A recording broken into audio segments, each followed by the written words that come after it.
এইটা হলো কক্সবাজার দরিয়ানগর পাহাড়ের উপর থেকে দেখেন কি অসম্ভব সুন্দর লাগছে প্রাকৃতিক দৃশ্যটা।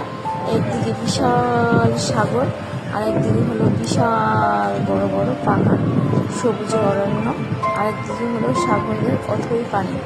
সব কিছু মিলেমিশে দারুণ ছিল পরিবেশটা।